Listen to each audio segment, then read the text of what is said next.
हरि ओम। ओम नमो भगवते वासुदेव। देख रहे सी एच से जंगल। मैं हूं निखिल गुप्ता, आपका टीचर।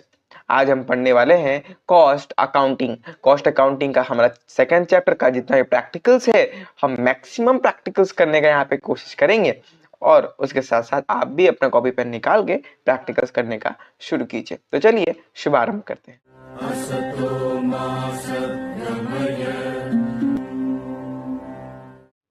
तो सबसे पहले हम देखेंगे इलस्ट्रेशन नंबर 11। उससे भी पहले हम जानेंगे भैया कॉस्ट शीट क्या है। आपको मैंने पिछले वाले वीडियोस में बताया था, कॉस्ट शीट एक शीट है जहां पे हम हमारे कंपनी का कॉस्ट पर यूनिट का प्राइस कितना है, पूरे मैन्युफैक्चर्ड यूनिट्स का प्राइस कितना है, उसको हम निकालते हैं।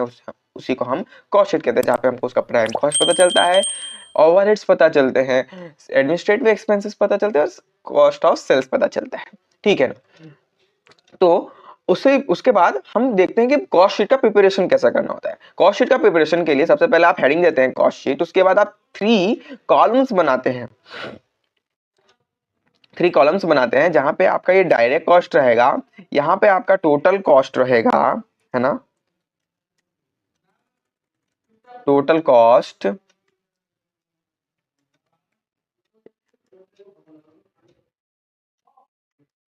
यहाँ पे आपका रहेगा टोटल कॉस्ट।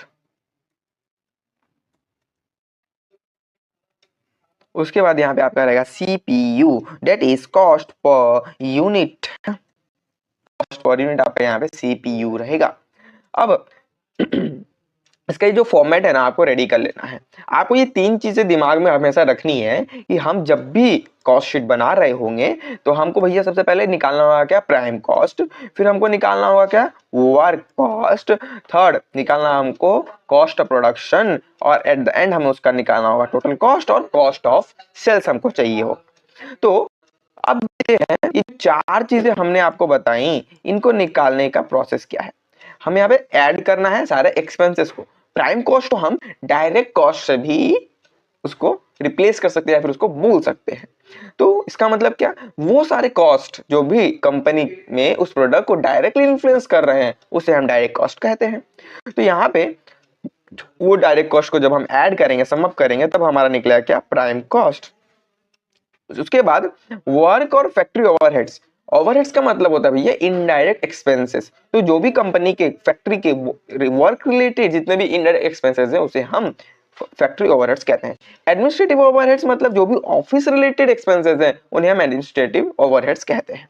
सेलिंग एक्सपेंसेस कि एक प्रोडक्ट को मार्केट में उतारने के बाद उसका एडवर्टाइजमेंट, वेयर हाउसिंग, ट्रांसपोर्टेशन और कस्टमर तक पहुंचने तक उसको फिर से रिटर्न लाने के मतलब रिटर्न मतलब क्या, आपका प्रोडक्ट उसको अच्छा लगा, उसके बाद फिर से वो आपका प्रोडक्ट खरीदने आया, वहां तक के एक्सपेंसेस को हम सेलिंग एक्सपेंसेस में काउंट करते हैं। ये आज का नया टर्म है, ये तो पुराना सिलेबस में नहीं होगा, है ना। ठीक है, अब चलिए अपना चेक कर लेते हैं सारा हम कॉस्ट शीट का कैसे हम बनाना है। सबसे पहले देखिए क्या लिखा है, below is the detail of expenditure in the manufacture of A product. यहाँ पे एक प्रोडक्ट है, ए को हम यहाँ पे कंसिडर कर लेते हैं क्या, आपको अमूल का डेयरी प्रोडक्ट ले लेते हैं। तो उसको बनाने के लिए रॉ मटेरियल जो था हमारा 28,000 रुपीज का लगा। ठीक है, अब हम यहाँ पे पढ़ते पढ़ते यहाँ पे ही हम आइडेंटिफाई कर लेंगे कि डायरेक्ट हमारा कॉस्ट का कौन सा है और इनडायरेक्ट कॉस्ट कौन सा है। इससे हमारा टाइम सेव होगा। ऐसा आप भी करेंगे एग्जाम के टाइम में भी, प्रैक्टिस टाइम में भी। इससे आपका टाइम भी सेव होगा बहुत ज्यादा और आपको कंफ्यूजन बाद में नहीं होगा, आप मार्कआउट करते रहेंगे। कॉपी पे नहीं लिए ना तो भैया कॉपी पेन ले लो, नहीं तो एग्जाम में फेल थोड़ी होना है आपको, है कि नहीं। ठीक है, तो हमको सबसे पहले देखते हैं रॉ मटेरियल। रॉ मटेरियल हमारा डायरेक्ट एक्सपेंसेस है, सिंपल सी बात है, किसको नहीं पता। चलिए इसको हम मार्क आउट कर लेते हैं रेड से। फ्यूल, फ्यूल क्या डायरेक्टली एक्सपेंस है, नहीं, वो इनडायरेक्ट एक्सपेंस है कंपनी का, फैक्ट्री का। ठीक है, तो इसको हम ना ग्रीन से आइडेंटिफाई कर लेते हैं, ग्रीन से। इलेक्ट्रिक पावर, इलेक्ट्रिक पावर क्या है, सिंपल सी बात है भैया, वो भी इनडायरेक्ट एक्सपेंस है, उसको भी हम ग्रीन से मार्क आउट कर ले रहे हैं। प्रोसेस एंड जनरल वेजेस, अब वेजेस आप पढ़े होंगे क्लास 12th में, शुरुआत में ही अकाउंट्स में ही पढ़ रहे हैं, आपका वेजेस डायरेक्ट एक्सपेंस में ही आता है। तो सिंपल सी बात है, यहाँ पे हम उसको मार्क आउट कर देते हैं।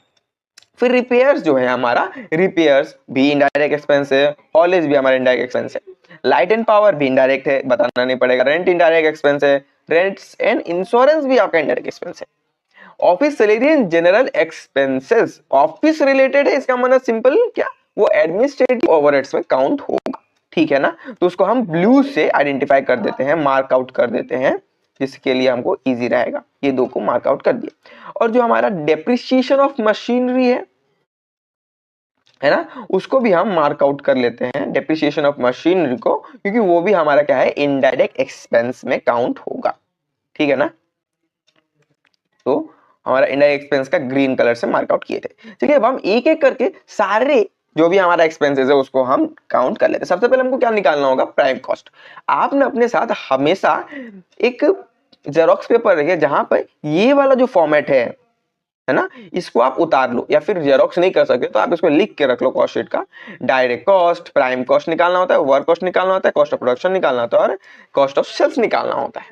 उसके बाद आप उसको लेके हमेशा अपने साथ बैठो बगल में, जब भी कॉस्ट अकाउंटिंग का कर रहे हो। इससे आपके दिमाग में ना एक रिपीट मेमोरी बन जाएगी। इसके बाद आप नहीं भी करोगे, 10 15 20 साल बना लोगे ना, उसके बाद आपको माइंड में बैठ जाएगा भैया, ठीक है ना। चलिए एंटर करना शुरू कर देते हैं। रॉ मटेरियल जो है हमारा 28,000 का है, क्योंकि रेड वाला हम डायरेक्ट कॉस्ट में एंटर कर देते हैं। तो यहाँ पे हम लिख देते हैं रॉ मटेरियल्स ना, उसके बाद कितने का भी 28,000 रुपीज का है हमारा टोटल कॉस्ट। अब हमको निकालना है cost per unit. Cost per unit कैसे निकलता है, कॉस्ट पर यूनिट निकालने का सिंपल से भैया तरीका है। एक मैं आपको एग्जांपल देता हूं। आपने 100 पेन खरीदे थे, है ना, और 100 पेन खरीदे थे कितने का, 1000 रुपए का। तो कैसे निकालते हैं इसका, आप सिंपल से भैया 1000 डिवाइडेड बाय 100 कर दिए, तो हमको एक पेन कितना पड़ा, 10 रुपए का पड़ा, है ना। 10 रुपए का पड़ा, बिल्कुल, क्योंकि 100 पेन आपने खरीदे थे तो 10 रुपए का एक पेन आपको पड़ा, तो निकल गया ना कॉस्ट पर यूनिट। यहाँ पे भी सेम वही करना है। क्या बोला है, रॉ मटेरियल का कॉस्ट 28,000 है, कितने यूनिट्स मैन्युफैक्चर हुए वो कहाँ बताया है। आप अगर ध्यान से पढ़ रहे होंगे या फिर पढ़ाई में ध्यान दिए हैं तो भैया यहाँ लिखा है ना, यूनिट मैन्युफैक्चर, है ना, 17,200। तो इसी को हम टोटल यूनिट जो मैन्युफैक्चर हुआ है टोटल कॉस्ट से हम क्या कर देंगे, डिवाइड कर देंगे। तो लेट मी क्या बोलते हैं, कैरी ऑन और ऑन दी कैलकुलेटर। कैलकुलेटर रुकिए, मुझे ऑन करने दीजिए। तो कैलकुलेटर यहाँ सर्च कर लेते हैं, कैलकुलेटर, क्या लेटर हो गया, कैलकुलेटर, हाँ कैलकुलेटर यहाँ पे हमारा ऑन हो गया। जी जी जी जी, परफेक्ट परफेक्ट। इसको हम ले आए अपने पास। अब देखिए, चलिए हम यहाँ पे अपना कैलकुलेट कर लेते हैं जो भी हमारा चीजें हैं। कितना भाई, 28,000 जो कि हमारा रॉ मटेरियल था ना, तो 28,000 डिवाइडेड बाय कितने हमारे यूनिट्स मैन्युफैक्चर हुए थे, 17,200। तो 17,200 कितना निकल गया आपका, 1.62 आपका इसका वैल्यू निकल गया, ठीक है। तो यहाँ पे हम मेंशन चलिए कर देते हैं, जो कि पहले से ही यहाँ पे आपका दिया हुआ है, देखिए 1.63, क्योंकि अप्रोक्स वैल्यू उसका 63 ही आएगा, ठीक है ना। तो अब हम ना यहाँ पे कैलकुलेट नहीं करेंगे एक एक करके, जो यहाँ दिया है बस उसको मेंशन आउट कर देंगे। या फिर चलिए कोई बात नहीं, मैं यहाँ पे कैलकुलेट भी आपके साथ साथ कर देता हूँ, जिससे कि आपको भी क्लियर होते जाएगा हाथों हाथ, ठीक है। तो रॉ मटेरियल का कॉस्ट पर यूनिट कितना निकला, 1.63। तो 1.63 हमने यहाँ पे मेंशन आउट कर दिया, ठीक है। अब देखते हैं नेक्स्ट हमारा रेड में है डायरेक्ट कॉस्ट, जो कि हमारा है प्रोसेस एंड जनरल वेजेस। तो लिख देते हैं प्रोसेस एंड जनरल वेजेस, ठीक है ना। इसका कितना निकला है हमारा कॉस्ट भाई, इसका हमारा 63,500 रुपीज कॉस्ट पर यूनिट कितना निकलेगा। चलिए यहाँ पे हम निकाल लेते हैं, 63,500 होल डिवाइडेड बाय 17,200, आपका कितना निकला 3.69, जो कि हमारा यहाँ पे है 3.69 मेंशन है, बिल्कुल। चलिए यहाँ पे हम लिख देते हैं 3.69, ठीक है, हो गया। अब क्या हो गया भैया, सारा तो हो गया हमारा डायरेक्ट एक्सपेंसेस। चलिए इसको कैलकुलेट कर लेते हैं, इसका प्राइम कॉस्ट कितना है, ठीक है ना। तो प्राइम कॉस्ट निकालने के लिए हमको ऐड कर देना है बस इन दोनों कॉस्ट को। तो इन दोनों कॉस्ट को ऐड अगर हम कर रहे हैं 28,000 प्लस 63,500, तो हमारा कितना निकलेगा 91,500 रुपीज। तो यहाँ लिख देते हैं 91,000 एंड 500 रुपीज। इसका कॉस्ट पर यूनिट अब कितना पड़ा, सिंपल सी बात है भाई, डिवाइडेड बाय 17,200 निकल गया हमारा कितना 5.1397, सिंपल 5.32 इसको हम काउंट करेंगे, ठीक है ना। तो यहाँ पे 5.32 हमने यहाँ पे कर लिया। अब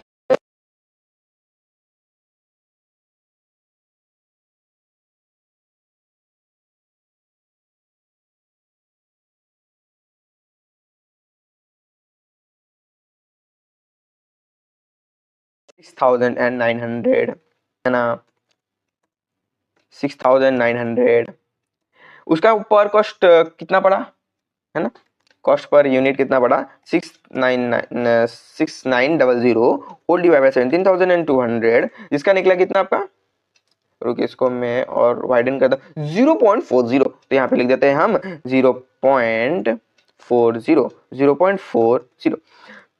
अब चलते हैं क्या भैया, फ्यूल तो हो गया आपका, इलेक्ट्रिक पावर मेंशन कर देते हैं। इलेक्ट्रिक पावर, तो इलेक्ट्रिक पावर को मैं ई पावर लिख दे रहा हूँ, ठीक है ना, ई पावर जो कि हमारा कितना है 1340 रुपए। इसका अब हम देखें पर यूनिट, तो 1340 होल डिवाइडेड बाय 17,200 कितना निकलेगा 0.07, जो कि यहाँ पे सब आपका पहले से ही मेंशन है। तो 0.077 को हम 0.08 यहाँ पे मेंशन आउट करेंगे, 0.08। क्लियर। अब हम देख लेते हैं क्या भैया अपना ई पावर हो गया। ई पावर करने के बाद हम रिपेयर्स को मेंशन कर देते हैं। तो रिपेयर्स का कितना है हमारा यहाँ पे अमाउंट, रिपेयर्स का है 2400 रुपए, जिसको अगर हम डिवाइड करके देखें तो 2400 होल डिवाइडेड बाय 17,200 तो हमको निकलता है 0.139। तो सिंपल सी बात है 0.14 हम यहाँ पे काउंट करेंगे, तो 0.14 कंप्लीट। अब देखिए रिपेयर्स के बाद आता है आपका हॉलेज। तो हॉलेज है आपका कितने का भैया 1060 रुपीज का। तो हॉलेज हॉलेज इसका कितना है आपका प्राइस, हॉलेज का प्राइस है 1060 रुपीज। उसके बाद इसका कॉस्ट पर यूनिट कितना पड़ेगा, सिंपल डिवाइड करके देख लेते हैं 1060 होल डिवाइडेड बाय 17,200 आपको आता है 0.06, जिसको हम 0.06 यहाँ पे काउंट करेंगे, है ना। तो 0.06 हॉलेज। अब आपके भी दिमाग में क्लिक किया होगा भैया ये हॉलेज है क्या, कोई बात नहीं, हम आपको तुरंत बता देते हैं। हॉलेज यहाँ पे हम सर्च आउट कर लेते हैं, देखें यहाँ पे वो क्लिक करके डिक्शनरी दिखाएगा कि नहीं, तो गूगल में सर्च कर लेंगे, ठीक है ना। एडमिन टेबल चार्ट हॉलेज सब सिस्टम है भाई अपना, समझे।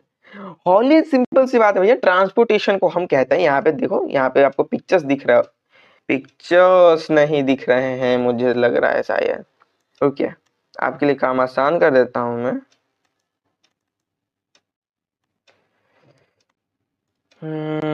वेट इसको, हाँ बस इधर ला देते हैं। देखिए ये हॉलेज जब आपको दिख रहा होगा, ये हॉलेज, हॉलेज का मतलब सिंपल भैया ट्रक, है ना, ट्रक से सामान जो आपका आता है, काम खत्म, ठीक है, समझ गए होंगे। अब देखिए light and power, light and power को भी यहाँ पे चलिए हम मेंशन आउट कर देते हैं। सबसे पहले थोड़ा सा और बना लेते हैं हम यहाँ पे कॉलम्स, रोज नॉट कॉलम्स।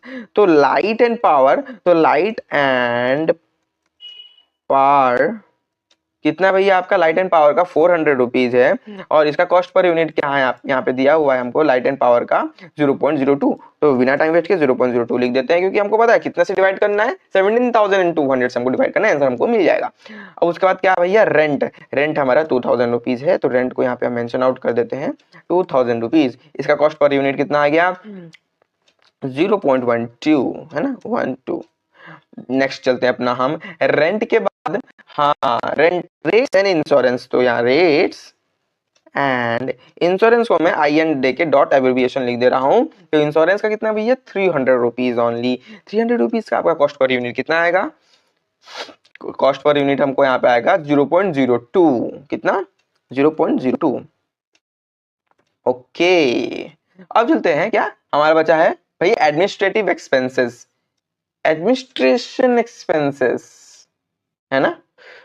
तो एडमिनिस्ट्रेटिव एक्सपेंसेस तो हमारा भैया बोले ना ये आपका है क्या एडमिनिस्ट्रेटिव ओवरहेड्स के अंदर आएगा, और डेप्रिसिएशन ऑफ मशीनरी यहाँ पे आएगा। तो डेप्रिसिएशन है ना। डेप्रिसिएशन कितना है आपका 2500 रुपीज का। इसका कॉस्ट पर यूनिट कितना आएगा भैया, चलिए यहाँ पे कैलकुलेट करके देख लेते हैं। तो 2500 डिवाइडेड बाय 17,200 आपका आ गया 0.14, यहाँ पे दिया हुआ है बिल्कुल 0.1455 के बाद आप इसको काउंट करेंगे एज अ एवरेज 0.15। सिंपल हो गया ना। अब इसका वर्क टोटल कॉस्ट कर लेते हैं, चलिए यहाँ पे सबको ऐड कर देते हैं। तो जब हम 91,000, चलिए यहीं पे हम कर लेते हैं, है ना। तो 91,500 प्लस 6,900 प्लस 1,340 प्लस 2,400 प्लस 1600 तो नहीं 1060 प्लस 400 प्लस 2000 प्लस 300 फिर 2500।